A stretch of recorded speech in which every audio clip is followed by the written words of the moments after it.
class, we're going to read chapter 15 in the bridge home. Here we go. Chapter 15, Earning Our Way. On the way to the Waste Mart, we stopped by a park where there was a small pond. I cut my hands, gulped down some water, and then refilled our plastic bottle. Amma would never let us drink water that wasn't boiled, but we didn't have a choice. I stretched my aching arms and rinsed off my slippers. They were unrecognizably dirty, and so was my skirt, even though I'd hiked it up when I worked. You and Cutie watched as the boys carefully separated our rubbish into piles. Cardboard, metal, plastic, glass. Ruku wants to help, you told them. No, I said. You could cut your hands on a rusty tin. Ruku wants to help, you insisted. Ruku wants to help. If you don't mind, Rule said, why don't we let her help? You're joking, I said. He sounded serious. Don't you ever let her do what she wants, he said. You stalked over to a Rule. VG, you've got to stop bossing her. How dare you call me bossy? A Rule softened his tone, but not his words. You're acting like you own Ruku. Muthu calls me boss, but I don't boss him around all the time. His words pierced me like needles. VG, I'm sorry. I see you're trying to protect your sister, but I bet she can do more than you think. Okay, I finally said. Let Ruku help, but if she slices her hand in half, you get to slice my hand in half, Arul grinned. I get to slice your hand into little tiny pieces. Agreed. So Arul showed you how to separate and sort the trash. As I watched you stacking pieces of cardboard and humming joyfully, the realization stabbed me that even I expected too little of you. When you were done, your eyes shone. Good work, you said to yourself. He clapped you on the back. That's right, you are the best helper. Best. You glanced at me, fierce with pride. Even though I like seeing you happy and valued, my stomach gave a tiny lurch as you and Arul smiled at each other. Until now, it had been just the two of us. I jabbed the earth with my stick, ashamed at the twinge of jealousy. Arul deserved your affection too. After all, he'd seen something in you that I hadn't bothered to notice. What else had I, who'd known and loved you so long, missed that he discovered after knowing you less than a week? So here, BG, she's feeling ashamed because she underestimates what her sister Ruku can do. And then also she's ashamed that she's jealous of the relationship that Ruku is developing with a Rule. And as we read, we're going to find out that BG is ashamed of herself in other ways too, and that's on your exit ticket. All right, here we go. That's too much, I said when Arul handed me a half of what we'd earned that day. I only collected about a quarter of what you two did.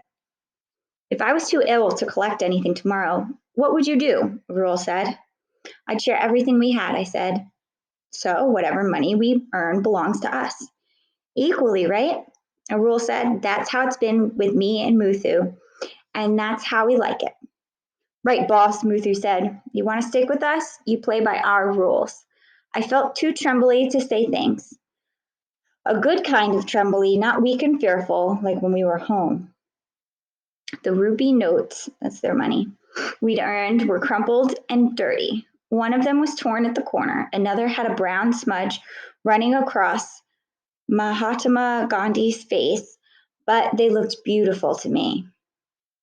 Disgusting though the work had been, we finally had money all our own. Our money. I rubbed the notes between my fingers, as I thought they were fine silk. If we'd been rich, I'd have held on to them forever, just so I'd remember the feeling of freedom they'd given me. We haggled. That means to bargain for a lower price. We haggled with a hand cart vendor for 2 big bunches of bananas, one ready to eat and the other still green, so it would ripen in a day or two. Then we stopped by a shack where brightly colored sweets were packed tight in glass jars, and you chose your favorite color, green. What would you two like for dinner? Aurora asked. Your first earnings, so you get to choose. Ruku's probably happy with just fruit and sweets, I said, but I'd like some biryani. As we approached a street vendor whose spicy food was making my mouth water, a passerby in a faded sari wrinkled her nose and pulled her sari across her face. With a shock, I realized that by climbing the Himalayas, we'd probably sunk lower in everyone's eyes than we'd been before. As much biryani as we can have, I said, handing over our cash to the vendor. My hand trembled. Did we look too scruffy to be served? So here she's ashamed by how dirty they are. And she's feeling like people are judging her because her clothes are dirty. Luckily, the vendor was kind and even tossed a dry roti in roti to cutie. But as I gratefully took the warm package of food from him, he did ask us to get going. Please don't hang around here, you'll drive away customers.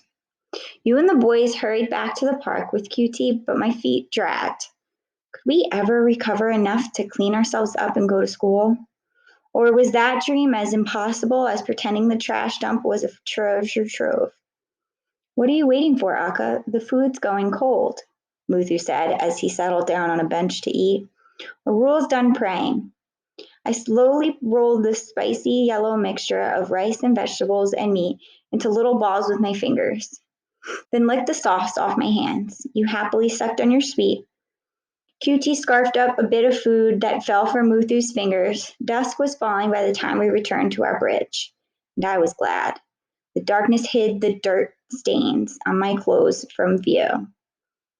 All right, thanks for reading with me. Don't forget to do the exit ticket and write how Fiji's ashamed. We talked a little bit about that in this video.